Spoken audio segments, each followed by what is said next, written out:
All right, folks. Good morning. February 16th now. It's a Tuesday. It's in the morning. Wasn't planning on doing any video today, but I'm seeing on ESPN it's Mike and Mike show.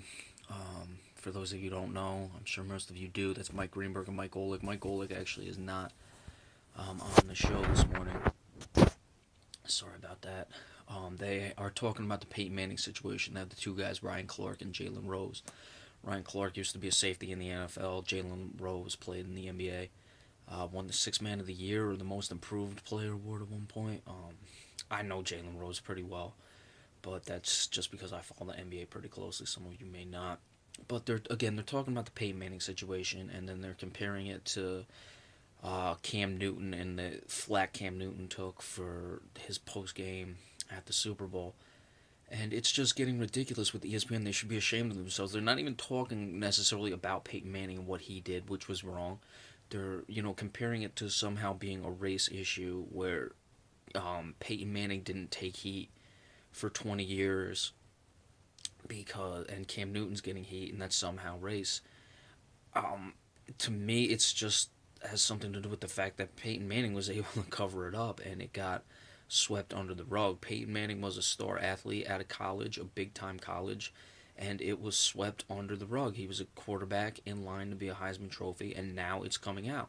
And people want to make race to be a big issue about it. Well, what about Jameis Winston when he was at Florida State? They did everything possible to sweep that under the rug there in Florida State. Now, people would say, well, it came out and that's because Jameis Winston's black. No, it came out because it's much harder to hide things when Jameis Winston was around in what was that, 2013, 2014, than it was, 20 years earlier when Peyton Manning was at Tennessee. This has nothing to do with race, and the Cam Newton Super Bowl situation has absolutely nothing to do with the Peyton Manning situation. The two have nothing to do with each other. Cam Newton, first of all, was what, maybe 6 years old when this allegedly happened at Tennessee.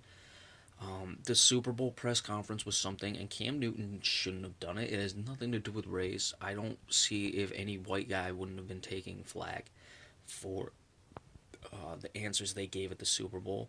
I'm sure there may be some guys who just aren't stars who probably could have gotten away with it. Cam Newton, you won the MVP. You're the starting quarterback. You give that type of press conference at a Super Bowl, you're gonna pay the price for it.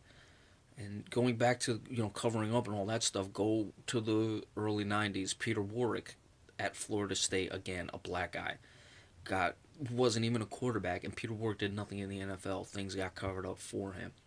So it's nothing to do with race or not. It has to do with big time college athletics protecting their own. It's not right what Peyton Manning did. We discussed this again. I would say he was 19 years old. While it's not right, people make mistakes at that age.